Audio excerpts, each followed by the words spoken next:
there we go. Okay. So you all set? How much time do we have, actually? You have a half hour. Okay. A little over a half hour. Okay. All right. Good. That's a lot. Okay. Yay! So now we're on. So ready to start? Yeah, we are. Okay. So, we start with me saying Buenas noches. Bonsoir. C'est Planet c'est Planet Glee. Otra vez. It's a special Planet Glee because we are so blessed here in San Francisco in the Mission to have a donation-only public access theater company, and it's on 16th Street between Dolores and Herrero, and they are called the 16th Street Players, and the address is exactly 3371 3371 16th Street. 16th Street. And we are recording this on Wednesday, May 14th, 15th? May 15th. And the theater, the play, will be this Friday at 7:30.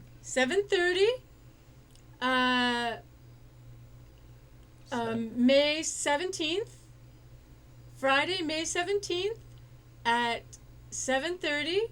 It is donation, so if you can put in $5 or you can put in what you want, you will be seeing a play that was originally written in 1960. And so that's enough from me. Jennifer Glee, hello.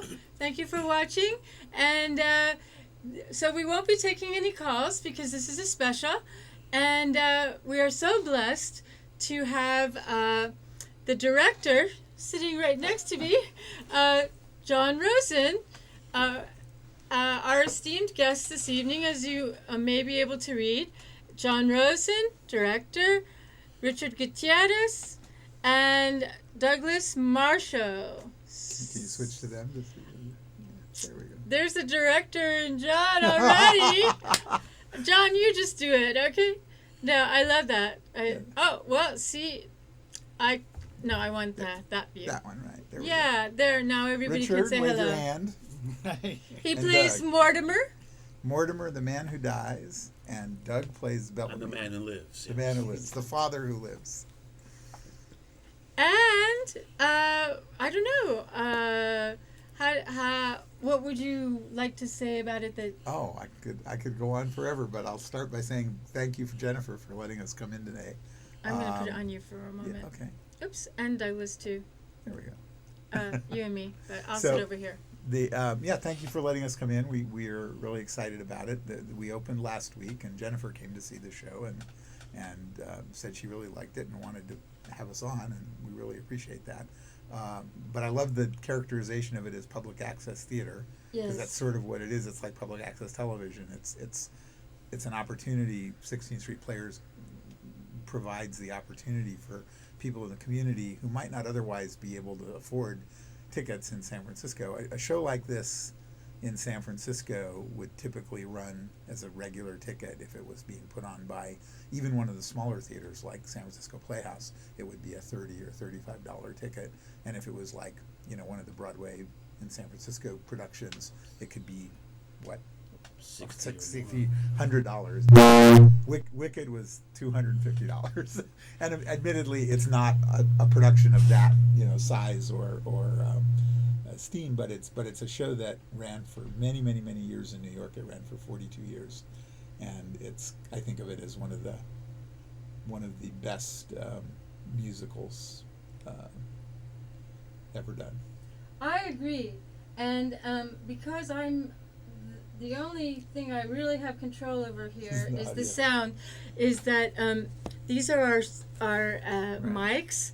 So and this has happened before, where the guest was not heard very well. So and I find that you see how loud I'm talking. We Mhm. kind of have to talk more at a theater. Okay. With a theater voice in here because of the mics. Okay? Already I can see that it's not loud enough. But yeah, if you speak with your theater voice, Okay. Yeah. should be just good. No feedback. Yeah, I know, I hear it too. There we go. That's good. We'll speak real We're loud. talk Yeah. loud. I got a big mouth. Okay, great. Let's So- go. Oops. Douglas, we'll start with you because the camera's on you. All right. Where you play, Amos Bellamy, the father of Louisa. and Louisa is kind of a Juliet figure, right? Yes, she's the juvenile love interest. She's a beautiful girl, and you are her daddy. Yes, I'm her daddy. Okay, and you sing as well. That sounds. Yes, I do. Yes. Everybody speak up though. Use your theater voices. I can I don't know why sing. it's so low. Sorry. Sorry? I said I can sing. You can sing very well. Thank you. And you project well too. Yeah. That let's go to Richard. Let's see, how can we fit you in? Well, You're he's there. there. You're right there, Richard Gutierrez. And Richard, you play Mortimer. I play Mortimer. Yeah. He's comes out of the trunk. I think Mortimer is kind of the theater cat of the show, so to speak. He's a theater cat, and What do you mean by that? well, I think in a way Mortimer is kind of the mascot of the show, right along with Henry. You know, they have a long history in the theater, and they are partners in all that they do. You know, in their theater jobs, so to speak. And he certainly is one of my favorite characters that I've gotten to done in quite a while. I went into this not having any idea what he was and what he did or anything, and it's funny because when I look at Mortimer today, I there's not any part of me in him whatsoever. I mean, he's a total character with a different voice and a different walk and a different talk, and it's just wonderful. It was a great process, figuring out what to do with him. Yeah, and when we see him, he is dressed as. When we first see him, he's dressed as. He dressed as an Indian. Native A American. Native American. Native American. Sorry, he Even is though- dressed as a Native American. But he isn't. But he's not Because he in has a any Cockney way. accent. You know, and in Act 2 he's dressed as a pirate. Don't ask me why. I don't, you know, I don't ask why. I've learned with this show where Mortimer and Henry are concerned to not ask why and to just use your imagination and to figure out your own why, kind of. Right. It's been very, I think, you know, where Mortimer and Henry are concerned, the rhyme and reason behind their characters I found to be very ambiguous, which is something I really enjoyed a lot, because it kind of allowed you to get a little creative with that, and there's no definite set. I didn't feel like there was anything really definite set, and I really loved creating the backstory. The director, Jon Rosen, asked us to create a backstory when we started production, and that was a huge help for me, actually, to help get him together for myself. That was a huge help for me, actually. So I was thinking maybe we should say, just because we haven't really talked about the show, let me set the stage for the show. So the What show, is the name of it? the name of the show is. Can we switch to the other tab? Yes, we can. Not that tab, not the video tab. The one up there. the Up next on the tab. Up, the no, tab. up, yeah, the Oh. tab up there, the one that says 16th Street Players. Right here? No, the next one over to the right. Oh, There, here. that one, right. And if you can switch that on. I think that's it. No? Oh. No. Oh. How It's do we here. do- It's here. Okay. There it is. Yeah. Okay, so the name of the show is The Fantasticks, and of course it says the 16th Street Players there. The Fantasticks is a musical that was written by two gentlemen, Tom Jones and Harvey Schmidt. Not the Tom Jones that everybody thinks about when they hear Tom Jones. They think It's not unusual. It's not unusual. It's but Tom Jones and Harvey Schmidt were two they were acting students in Texas, and they became good friends in the 50s. And then they both moved to New York, and they got invited to put on a production of a show that at Barnard College, and they decided to do this one-act play that's based on an old play written by Edmond Rostand. Rostand wrote Cyrano de Bergerac, and he wrote this play called Les Romanesques. And it's basically a kind of a twist on the Romeo and Juliet story. Rostand decided to write a play in which he twisted the concept of Romeo and Juliet. Instead of the feud between the families being real, he postulated two families creating a feud so that their children would become lovers, because the families wanted the children to get married, but they as often happens, families that are feuding, the children will become, in Romeo and Juliet, the children became close together and lovers. So Rostand wrote this very funny play back in the early 1800s. It sort of was, a modest success in Paris, and then it lay around for years and years. Nobody did anything with it. An American woman translated it to English, and when Jones and Schmidt decided to write this play, this musical, they used the Les Romanesques as the basis for the show, and it was done at the Barnard College for one weekend. And a producer from New York, Laurie Noto, saw it and fell in love with it, and he optioned it, took it to a little theater in Greenwich Village called the Sullivan Street Playhouse, opened the show. It wasn't a huge success immediately, although it was very charming, and people will know if you've watched TV, if you're a fan of old, of sort of modern TV, Jerry Orbach, who passed away several years ago, who was on Law and Order, and was also one of the great musical theater leads for many, many years. He was in Chicago and other shows. Jerry was the original El Gallo in the show, and he was, by everything I've ever heard and seen about him, he was absolutely stupendous in this role. Anyway, the show wasn't a big hit at first, but what happened, it was just a total coincidence. The New York theater the New York Theater Broadway went on strike in 1960. And when they went on strike, all the actors were out of work. And so many of them had heard about this little show that Laurie Noto was putting on down in Sullivan Street Playhouse. And they started going. Mm-hmm. And they loved it. Everybody loved it. Anne Bancroft, who is, of course, Mel Brooks's late wife, she was a huge supporter. Many other famous actors, David Merrick, the producer, went and saw it, loved it. Everybody loved it, and they started talking about it, and very quickly people started to come, and the theater only sat 200 seats. It only had 200 seats, so it was really easy to fill it up. It wasn't like a big, huge Broadway theater. Excuse me just Yeah. for a second, for our audience. Sure.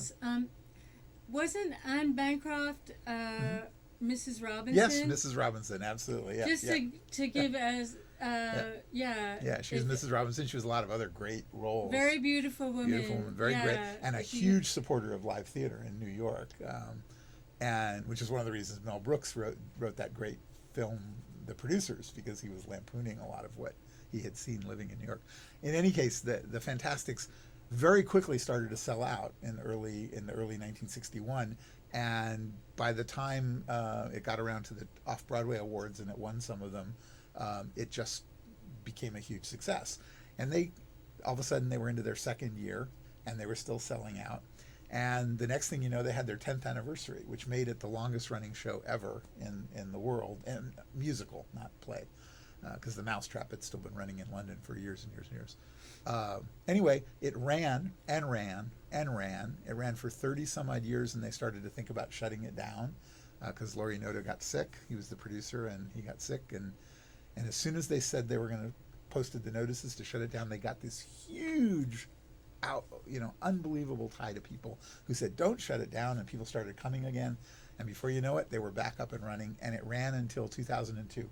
In fact, it literally ran until it was probably 9/11 that caused most of the reason for it finally to have to finally, close, because after 9/11, a lot of tourist action in New York slowed down because of the problems they were having right after that. So it closed in 2002 after 42 years, which still holds the record as the longest running musical in the world.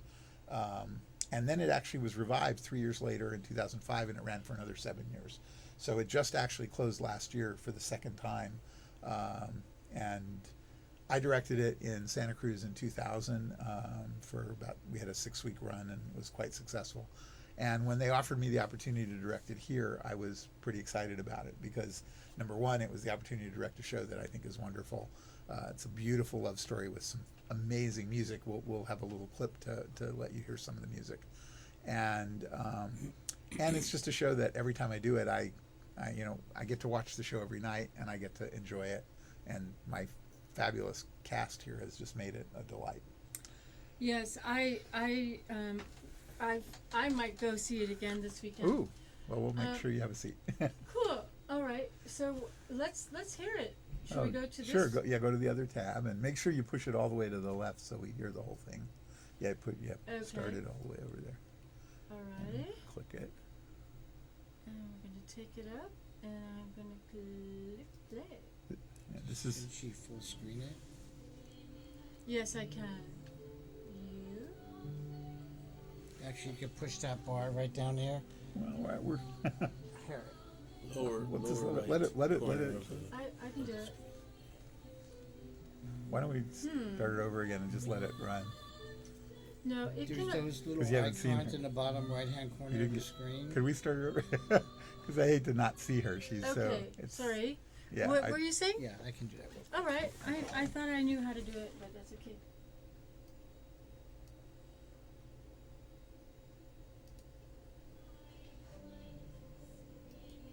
There you Thank you. Good job. go. I got it.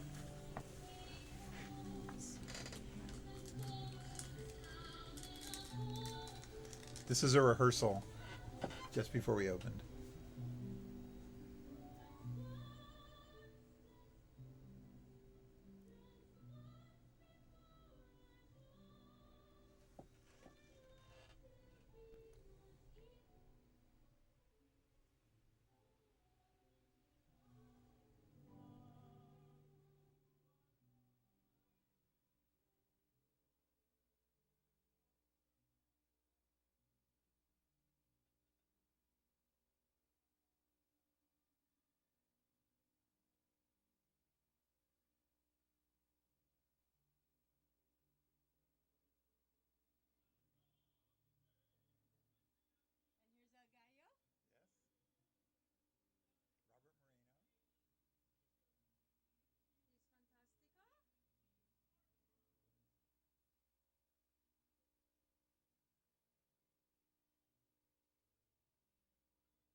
It was interesting Wanna get it seeing back?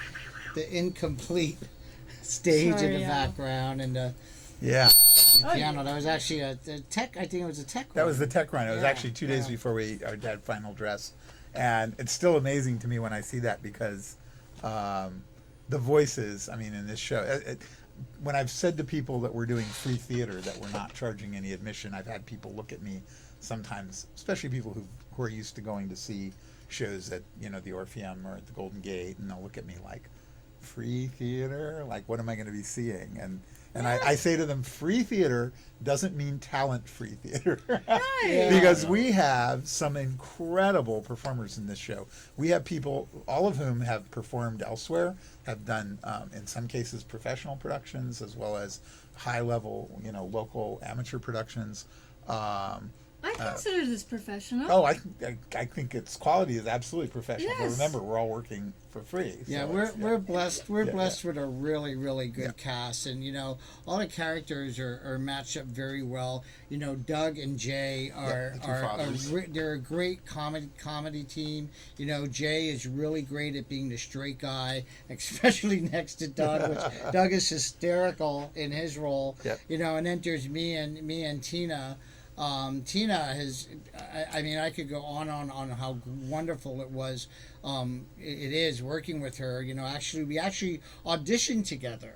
And I don't know, John saw that chemistry right away, and maybe that's how we ended up in the roles that we have, And then, of course, Leah and Ivan, who are a perfect match. Everyone's so perfectly matched together, and we're blessed with a really talented cast. And, I have to mention, the hero. To me, he's just my hero. Robert. Because, our original El Gallo had to step out of the production, and there we were in a panic looking for, someone to take his place, and we came across Robert Michael Moreno, who, already somewhat knew the show, had done the show before, who stepped right into the show and made me so happy that, it was such a blessing when he stepped in. So for me, I always call him the hero of this production. He is muy guapo.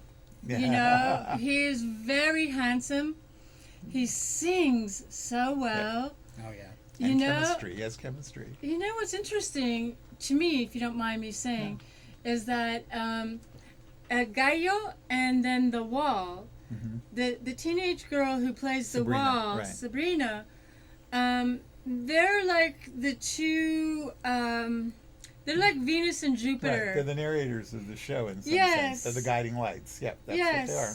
Yeah, That's thank the you so rules. much for mentioning Sabrina, because Yeah. I forgot to mention her, who, as we went further into production, I kind of started realizing what her role was in the show and what her responsibilities were.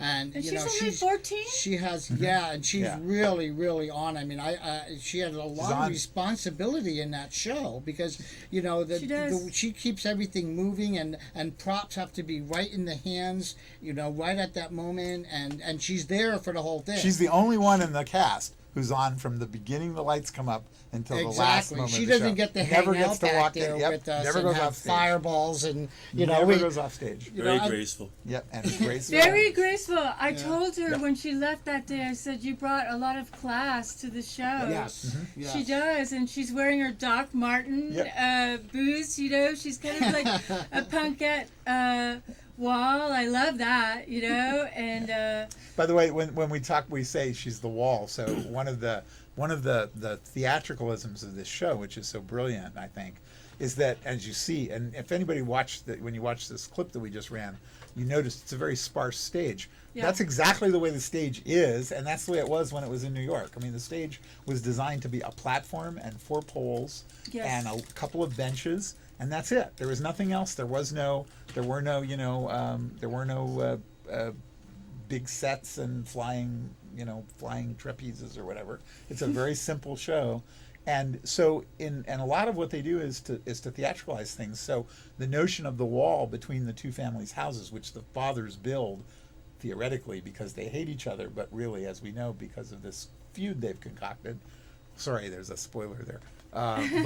But rather than put up a real wall, which you could have done, they could have said, "Oh, let's build a wall in the middle of the stage." They chose to have the mute, who is a character who basically says nothing through the whole show, but acts as a kind of a muse for the entire show.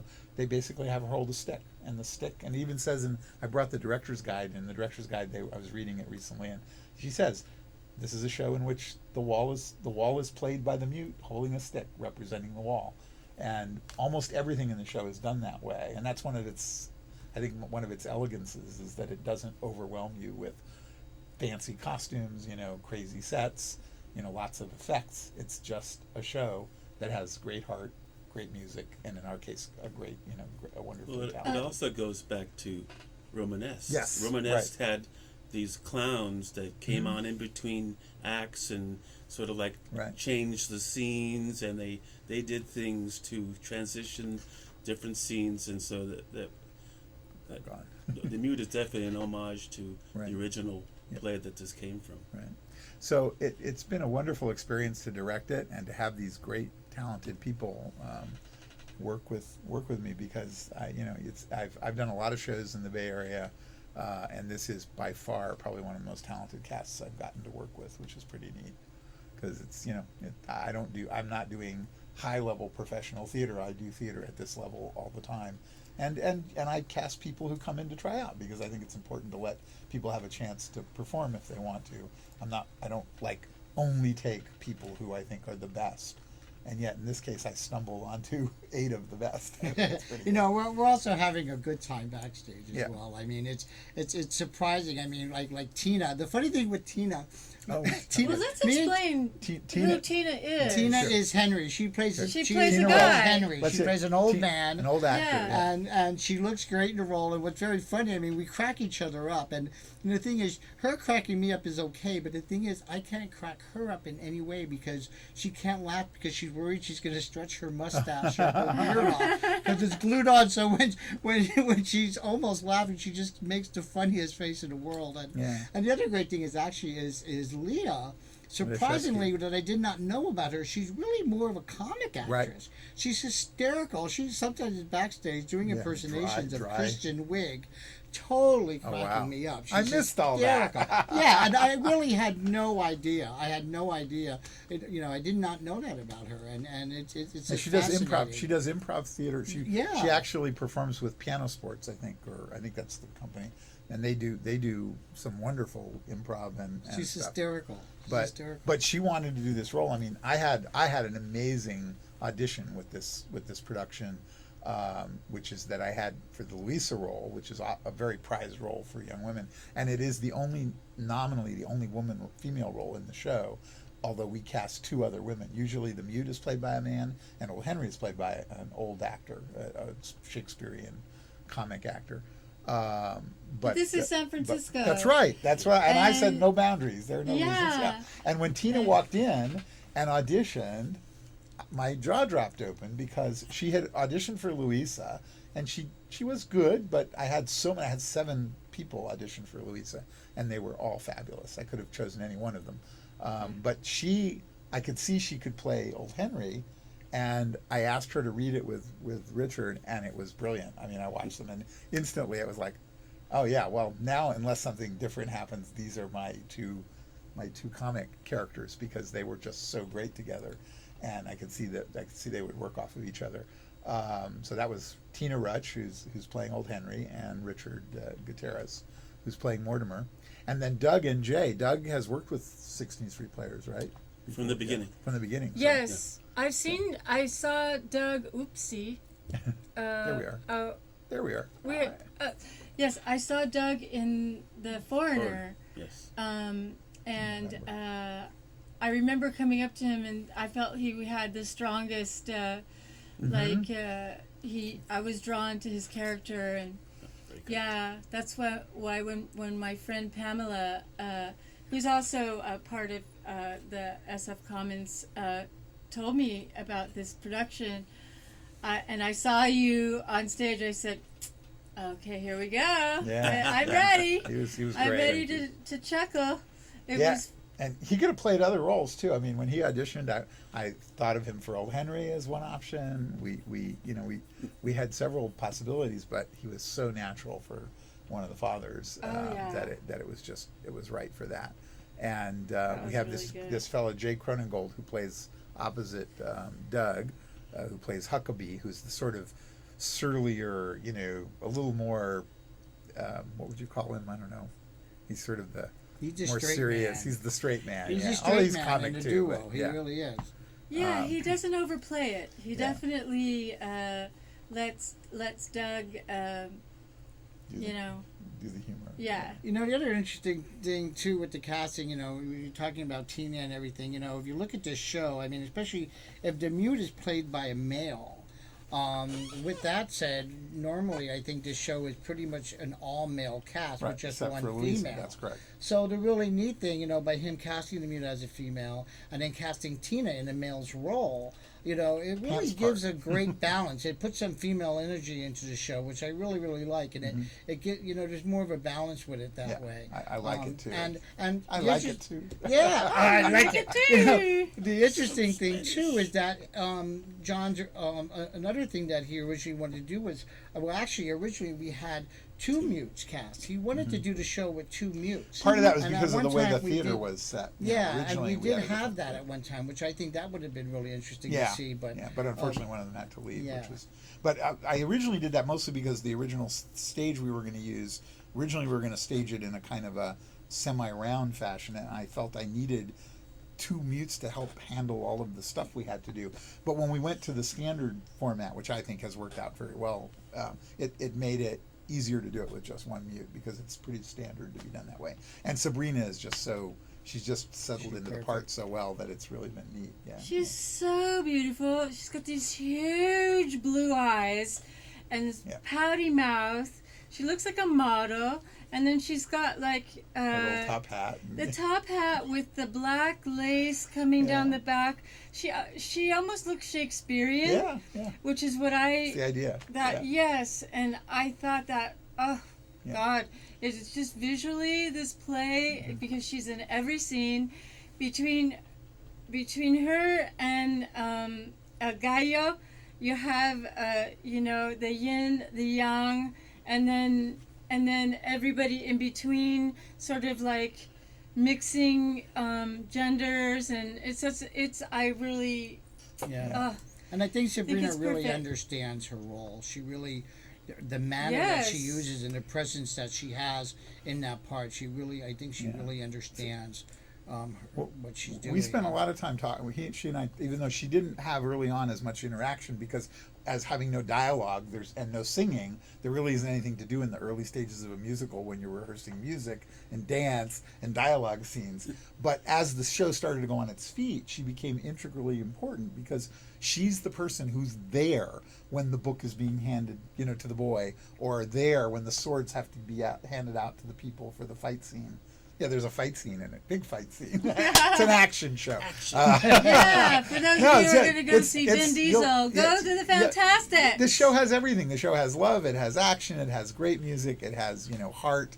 It has funny comedy comedy up the gazoo. And at the same time, in the end, it's a wonderful show about love, which is one of the things that attracts me to it because I'm kind of a romantic, and it's a romantic show. But so we had a lot of talks about that. And one of the things I said to her was that she, and she got that, was that her role is to be the facilitator, but not to overtake it. Because I have seen the show. I've seen the show many, many times in my life, and I've seen it done with mutes that have taken over the show and become the star. And there's nothing, it's good if you're an actor to become the star, but in this case, that's not right for the role, because if you become the focal point, then you would draw away from. I was telling people how I'd seen a show where I had to watch the show with my program up because I needed to put the mute out of because she was just taking. It was also a woman, but in this case we tried hard not to do that, and I think this cast has just taken what I've asked them to do and done it way better than I ever have thought was possible. Yeah, well, I think it's very successful, mainly because of your direction and your, you're being the person that you are and just getting to know you. I think you're very generous, compassionate, a heart from the heart, and I really get that from this play. Reminds me of that line. You're amazing. I try to be. No, I'm seriously. Thank you very much. That's really that's very sweet. But I understand my limits as a director. Like I said, I've directed mostly local theater, and I enjoy doing it. I have a day job, which keeps me, employed and able to do this without having to take, thousands of dollars to be paid for it. And the opportunity to do it is just great. I'll be doing other shows. I'm going to be doing Anything Goes next, and also, something I'll be volunteering for because I just love the Cole Porter music. So for me, theater is just a fun thing to do, and having a great group of people to do it with is fabulous. But having an audience is really awesome too. And we had some great audiences. So remember, it's free. Yes. You can't beat that in San Francisco. I'm going to plug it here, so we get one more chance to do that. Because are we running out of time? I don't know. Especially those of you who are studying acting, Yep. studying directing, studying music. I mean, there are two people who rock on the piano over there. Oh, yeah. And so, there's for younger people, the younger Dance. audience, dance. Choreography, You really, should check it out because it's inspirational and it's at a student budget. Yep. So Everybody can afford to see this. So if you want to see it, you can afford to see it. Just come Friday night, Saturday night, and Sunday afternoon. yeah, okay. So That the Friday music? night 7:30. Right. Saturday night 7:30 and Sunday at 3:00. Yes, and I went to the Sunday one at 3, and you had it all blacked out, so it felt like nighttime. Mm-hmm. Yep. So that was cool. That was great. Yep. As much as we can for that theater. But yeah, I just was blown away, and I was so happy that you could all three come on the show. We're so. I want to ask from the actor's viewpoint how you feel about the role you are playing, Richard. Oh, I could, I'll spend the rest of my life playing Mortimer if I given the chance. Really, if somebody else was doing the show and they needed someone to be Mortimer, I would definitely do it again. And I really feel like a very much a late bloomer with the Fantastic. Spending a lifetime being a theater lover, and this is definitely, if you're a theater lover, you know this show, which is what I've just discovered just recently with this production, and I feel like, oh my God, where have I been all my life? So for me, the love affair with this show has just begun, and I would do this show again. Careful, it's dangerous. Trust me. Yes, Yes, I know I've the had- directors here. it is very, very. It's a No, very it's- special it show, is, yeah. and if I as a theater lover, I really feel like, wow, how could I have not known about this Okay. musical? It's We wonderful. forgive you, and we're glad you're in. Yes, We're it's glad wonderful. you've joined us. Yeah, I've been seeing it. I saw it for the first time in 1969, and I performed in it in 1967 in a high school production, and then saw it in '69, and then I've seen it, I don't even know how many times since then, so plus directing it. So Well, I belong to the City College Film Club, so I'm going to try to get them out there because, directing a film Oh, is yeah, how far away is that from Yeah. directing theater? And, and acting, we're always looking for actors, and I think I have found with the City College group that having good actors in your film is almost the most important thing, from my point of view. But Douglas, Thank you. I saw you in the other play, and you're so right on with accents, and I know that's really difficult for some actors, and you just,